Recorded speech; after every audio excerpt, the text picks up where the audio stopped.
Star Trek Prodigy, Escape Route, Chapter 5.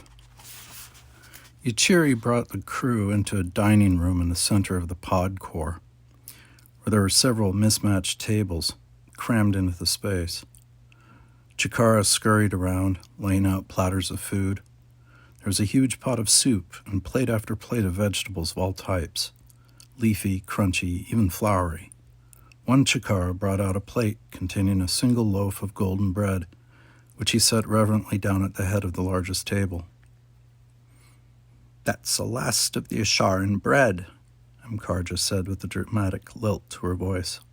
"I'm not sure when we'll have it again. They don't always bring it to trade." Mkarja swept up to the table setting with the bread and settled down in her seat, then gestured for the crew to join her. Gwen went first, settling down in the chair closest to Mkarja. She kept her helmet tucked onto her lap. The others took their seats and blinked nervously at one another, sliding their own helmets under their chairs. When Jankum reached out to grab a handful of greens from a voluminous pile of lettuce, Rocktalk smacked his hand away and whispered furiously that they needed to wait. "But why?" asked Jankum. "It's polite," Rocktalk said. "Even Murph is waiting." Which was shockingly true. Murph sat politely in his own chair, his eyes taking in the food-laden table. Mkarja, at least, didn't seem terribly upset by the crew's lack of table manners.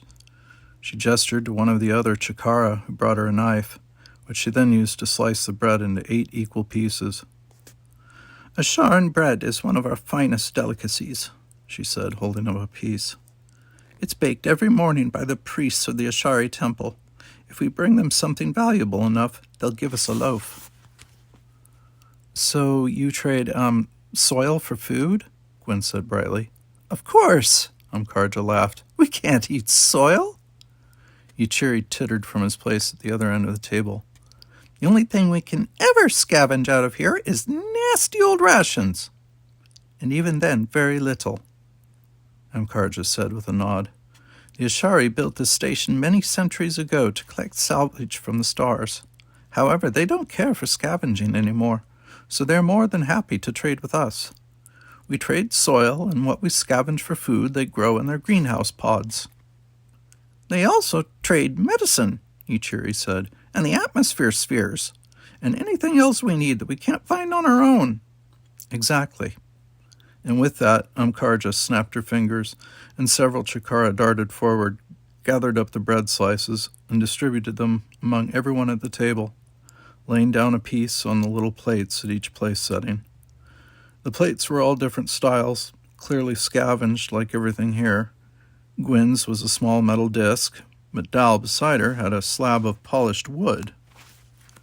And Murph had a plate of fancy, filigreed glass.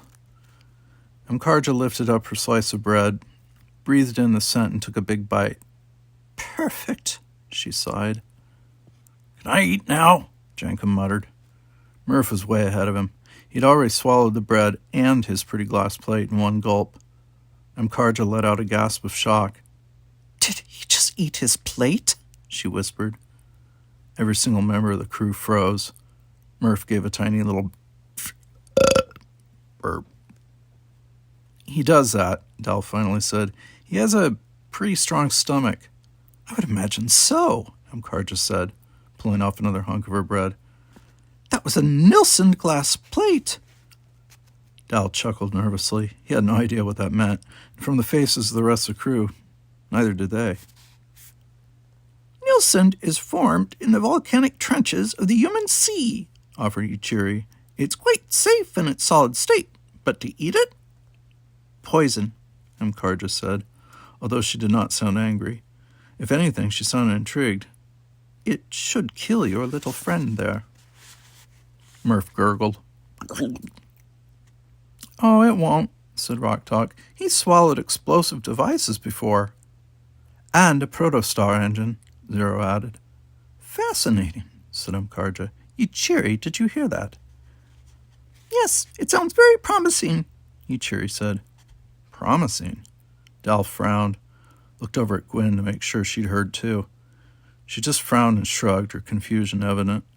But before Dal could ask Yuchiri to clarify, a loud clanging erupted through the room. "The 5-minute warning!" cried Yuchiri, pushing away from the table. "Quickly! Everyone follow me!" 5-minute warning? Said Dal.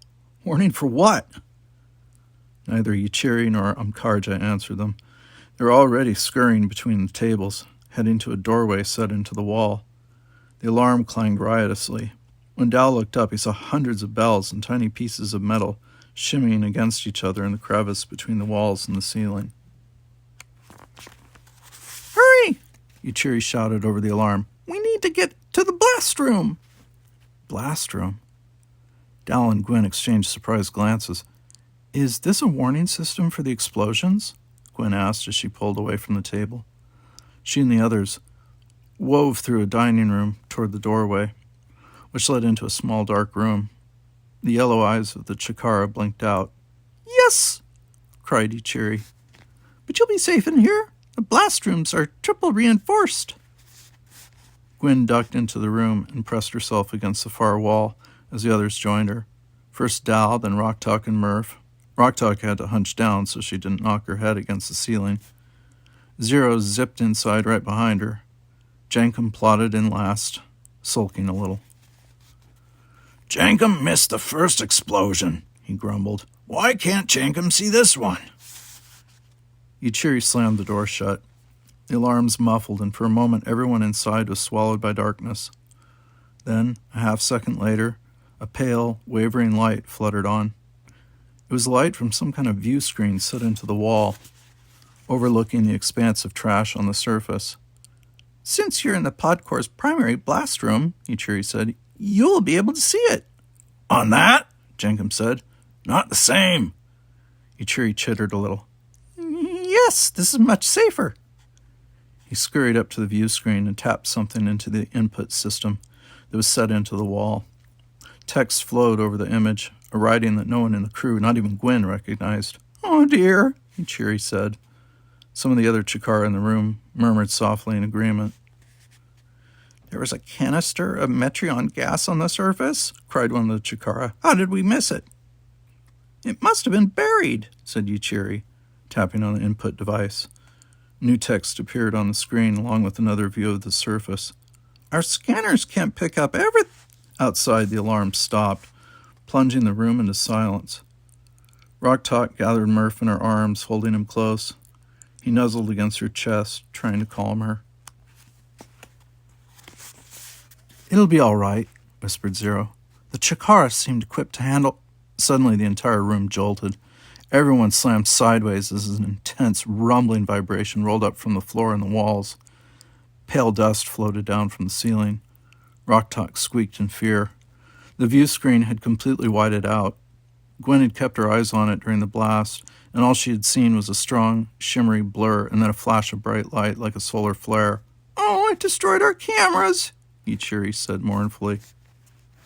"That was an intense one," Amkarja said, her voice sharp.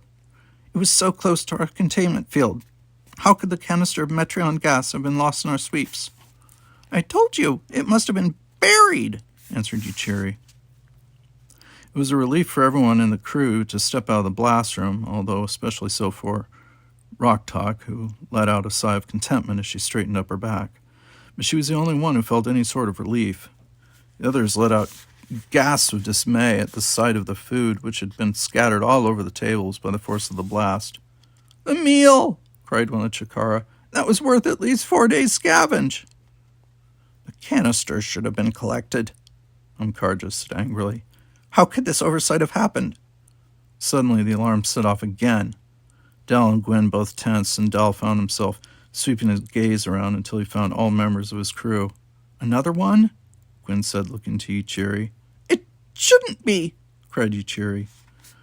That's when a Chikara burst into the dining room, her eyes wide and her fur standing on end. "The fragments have burned through the containment field," she cried, "and now they've breached the ceiling." Dal immediately looked up. The ceiling looked fine, but the Chikara were all rushing toward the door, the alarms jangling wildly again. Suddenly there was a loud crack, and everything seemed to vibrate. "Out!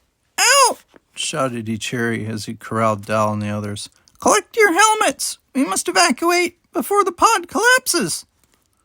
The pod, not the pod core. Suddenly, Dal understood with terrifying clarity exactly what was happening. The explosion, he gasped. It was too near the pod? Ichiri nodded and forced the crew of the Protostar out of the dining room and through the big, airy hallways of the pod core. The alarms kept going, a constant, terrible racket, and every few seconds everything trembled.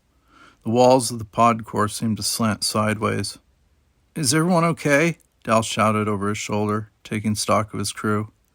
Rock-Talk was carrying Murph in one hand and her helmet in the other, with Jankum keeping pace, his own helmet sitting crooked on his head.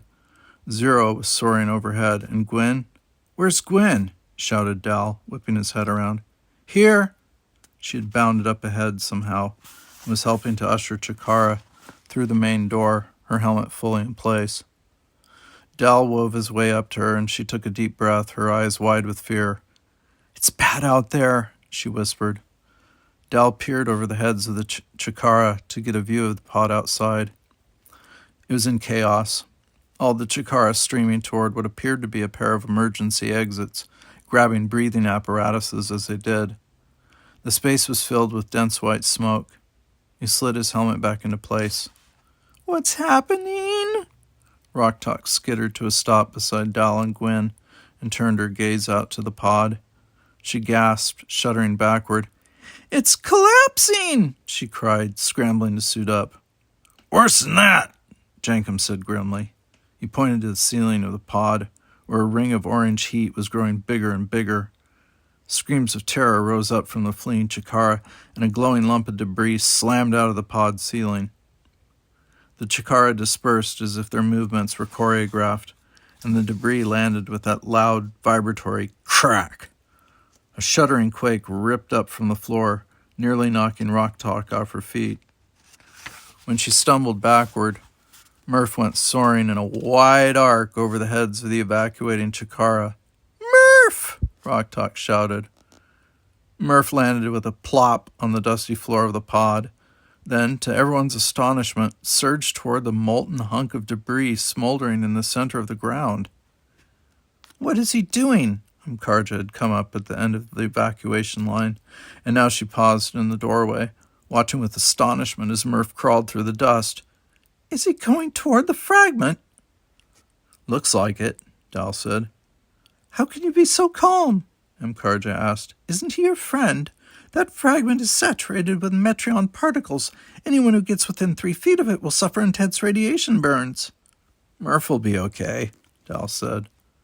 Another spot of fire appeared on the ceiling, widening like spilled water. Mkarja shook her head. You've lost your minds! We need to get out of the pod! Now! Another fiery fragment plummeted out of the ceiling, triggering another round of screams. Mkarja pushed Dal out through the doorway. Go! Go! She said. Follow the light! She froze, arms still outstretched. Dal knew exactly what she was looking at. Murph had made his way up to the first fragment. It flared and glowed with poisonous heat, not that it seemed to affect him at all. Then he stretched open his mouth and gobbled the fragment up. Did he just eat that? Mkarja gasped.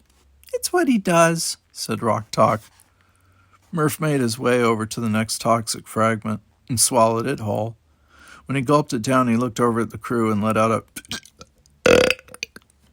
burp.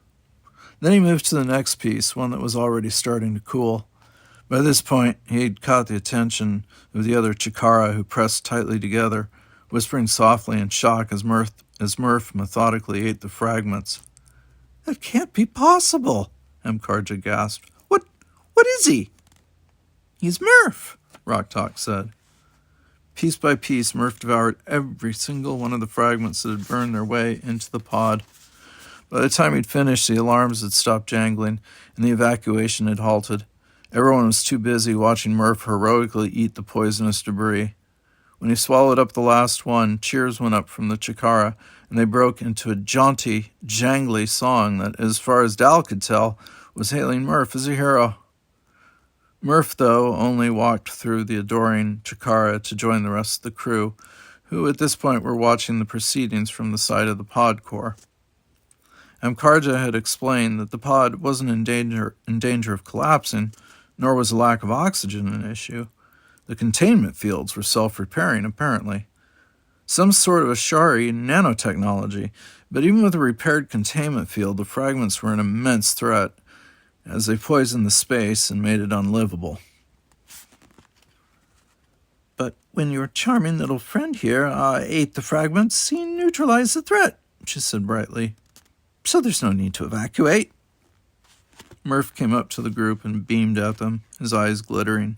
He gurgled happily, twisting his face to look at each member of the crew. Once again, your iron stomach came to the rescue, Dal said with a laugh, following the example of the Chikara and sliding off his helmet. Murph chittered and wove around Rocktalk's legs, purring softly. She gathered him up in her arms, and he nuzzled up against her. Amkarja and Yuchiri watched all of this with bright, gleaming eyes.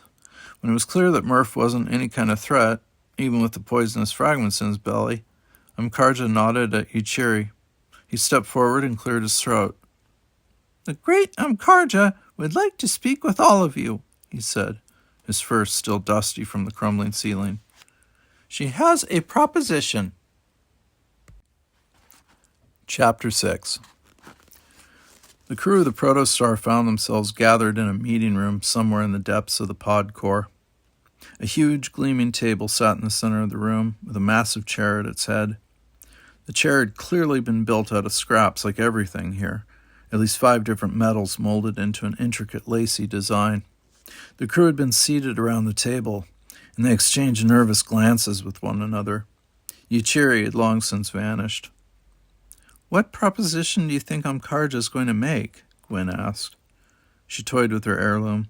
Something about the way the crew had been shuttled in here, the strange gleam in Yuchiri's eye, had her nervous.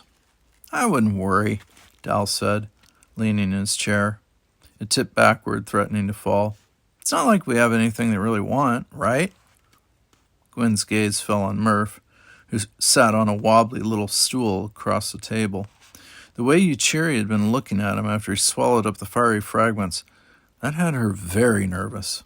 I don't like this, Gwen murmured. Whatever they propose to us, Zero said, we can always refuse. Exactly. Dal let his chair slam back down. He grinned at the others. Or maybe they want to strip our shuttle. It'd be a great excuse not to show up on Earth, huh? Before anyone else had a chance to answer, the door swung open, and Amkarja strode in, her headdress twinkling as she walked. She flashed a big, toothy smile at Murph, who smiled back. Gwen swallowed nervously, and when she looked across the table, she could see the concern in Rocktalk's expression, too. Thank you all for meeting me here. Amkarja settled down in her big metalwork chair and folded her hands neatly in front of her. Yuchiri and I are very excited about this proposal. Right on cue, Yuchiri scurried in and stood behind her. Amkarja straightened her shoulders. As you saw, she said, our lives here are in constant threat. The station we call home pulls in matter indiscriminately from all over the galaxy. Ship parts, broken satellites, centuries-old mechanical devices. She smiled, just for a second, just long enough to show her teeth. But it also pulls in dangerous chemicals. There's nothing to filter out materials, nothing to sort them. And that's how we get our explosions. The chemicals spill and interact. Gwen frowned and glanced around at the rest of the crew. They were all listening to Amkarja, but Rocktalk looked concerned. So did Dal. Gwen figured Zero also felt the same. Jankum seemed more preoccupied with the chair Amkarja sat on. And Murph? Well, Gwen never knew what Murph was thinking, even if she suspected this meeting was going to be entirely about him. We've learned to monitor for the more dangerous materials, Amkarja continued, but we have no means of disposal, so we simply note locations. We have developed a very accurate warning system, which helps to avoid unnecessary deaths and the destruction of our pods. You saw that in action earlier, Yuchiri chirped. Amkarja nodded, then leaned forward. But your friend, she said. tilting her head toward Murph. He could make the warning systems unnecessary.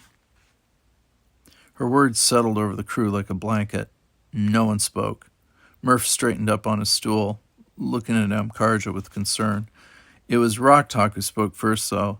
What are you saying? She asked.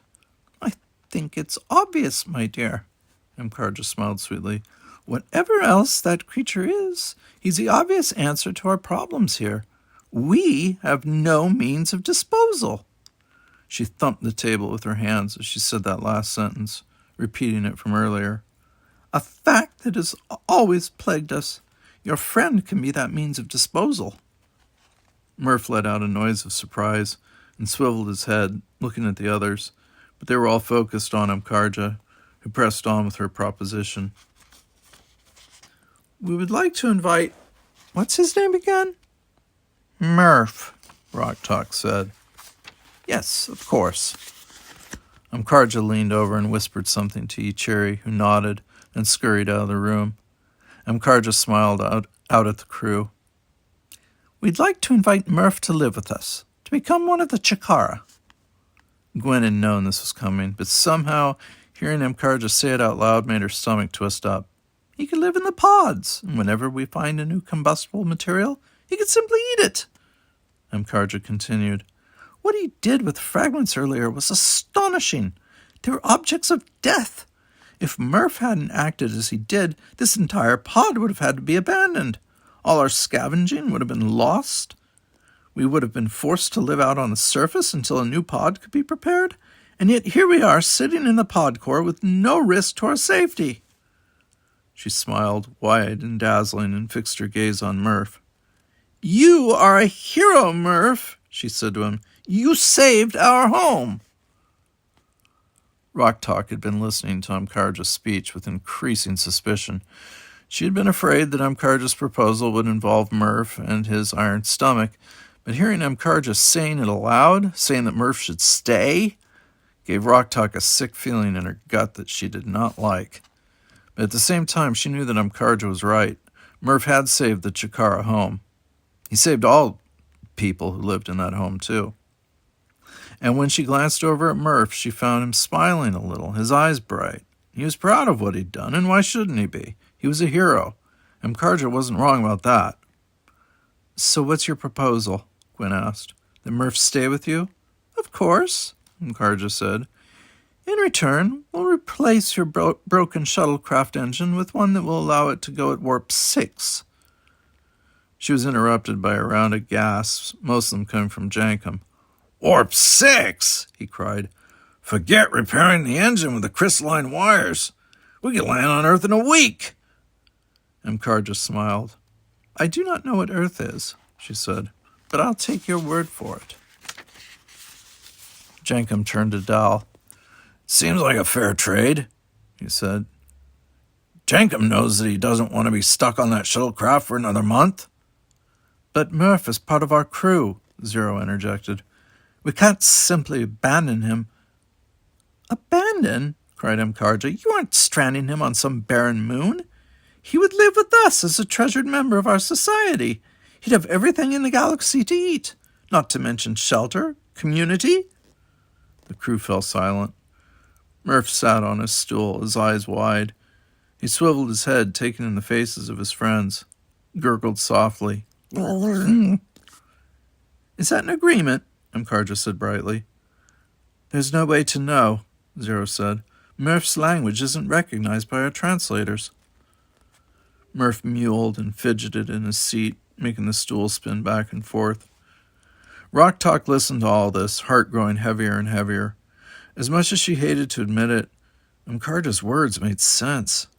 She felt like she knew Murph better than anyone, even if she couldn't really speak to him. And this place was a Murphian paradise. An entire mass of food for him to eat. Rock Talk couldn't deny it.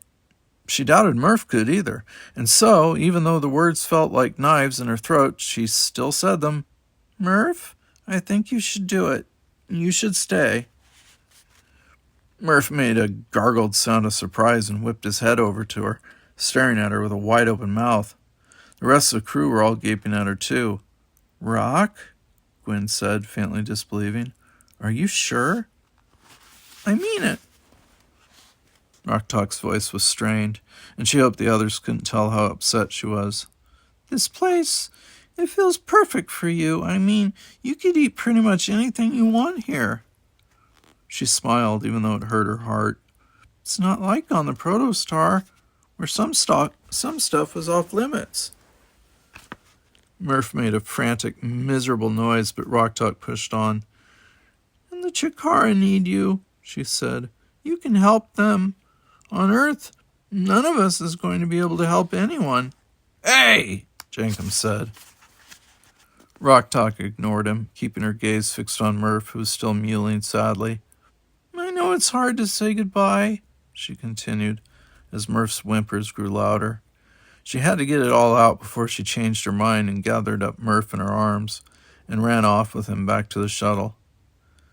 But this is just better, you know?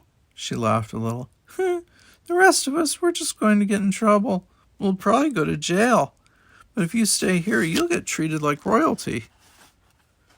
Murph leaped out of his stool and onto the table, still mewling and shrieking. Mkarja and Yuchiri both yelped in surprise, and Yuchiri shouted, No, you can't walk on the table. But Murph just kept coming straight to Rock Talk, mewling miserably. Murph, you know Rock Talk's probably right, said Gwen, which froze Murph in his tracks. He looked at her with wide eyes and began crawling toward her. Get off the table, insisted Yuchiri. Yeah, didn't you want to come here anyway? Dal asked with a forced grin. Murph stopped and looked at him, head tilted. Yeah, he did, said Jankum. Even Zero nodded in agreement. Murph made a confused little chirp, just as Yuchiri scooped him up and deposited him on the floor. So it's decided then. Mkarja sat with a clap. Murph will stay here with us, and we'll provide the rest of you with a new warp engine to get to Earth, even though you will likely go to jail. Yuchiri smiled and applauded the news, although he was the only one. Everyone else slumped down in their seats, not looking at one another, and especially not looking at Murph. It was Rock Talk who stood up first, moving so fast that she knocked her chair backward. Murph was making his way to her, and she could tell that he was upset, which just made her feel even more miserable. Yes, they were going to miss each other, but couldn't Murph see that he was the lucky one here? He'd found a place where he belonged. None of the rest of the crew could say that. I need some fresh air, Rock Talk said, speaking so fast she could get the words out without crying. Rock, Gwen started, but Rock Talk shook her head and plowed out of the meeting room. What's wrong with Rock Talk? Jankum asked, frowning. I believe she was upset about Murph leaving. Zero fluttered up from their seat. I'll go speak with her. I'll go with you, Gwen said. Dal, Jankum, why don't you stay here and work out the details about the engine? Do we really need the new engine? Dal grumbled.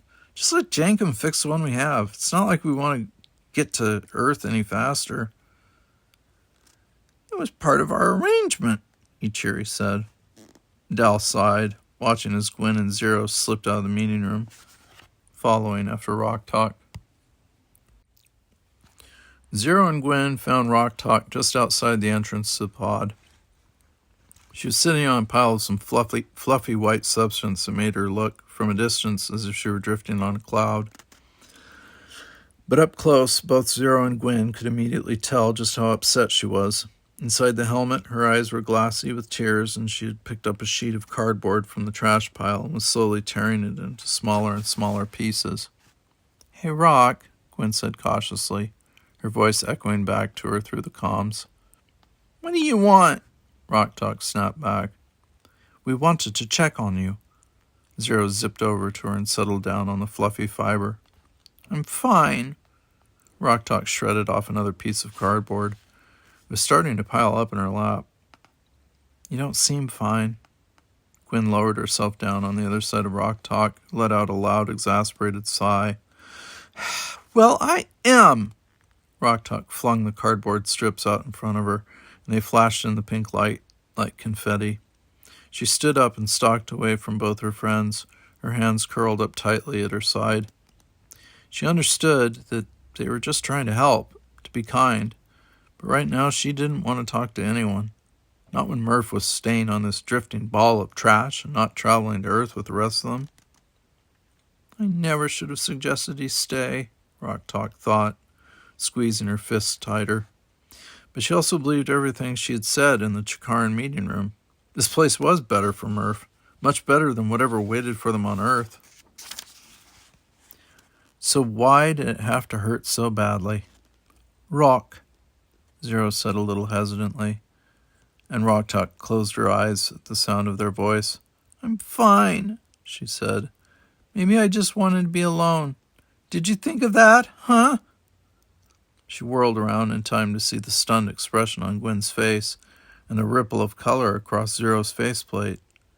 No, you didn't, she added for good measure. You just rushed out here. We were worried about you, Gwen said darkly. Well, I'm fine, clearly. Rock Talk turned back around and started plodding across the trash, picking her way around the shattered satellites scattered in front of her. Rock Talk, come back!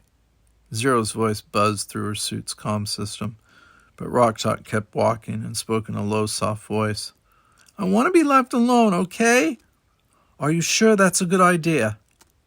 Zero fluttered up alongside her, the lights in their containment suit swirling around. Rock Talk stopped and sighed. Gwen was jogging after the two of them. Yes, I'm sure, Rock Talk snapped. We've been trapped in that stupid shuttle for weeks now. This is my first chance to be by myself, so let me be by myself. The vehemence in Rock Talk's voice surprised even her, but she tried to keep her face impassive so the others wouldn't know. Both of them looked as stunned as she felt. Zero had even zoomed backward a little, which made Rock Talk's chest hurt the way it had when she told Murph to stay. But Rock Talk didn't let herself think about that. Gwen broke the silence first. Okay, Rock, if that's what you want, we can leave you alone for a little bit. But, Zero started, only to be cut off by a sharp glance from Gwen. Yeah, that's what I want, Rock Talk said.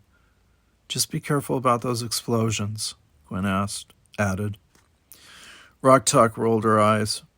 Sure thing, Mom, she snapped before whirling around and stomping away again.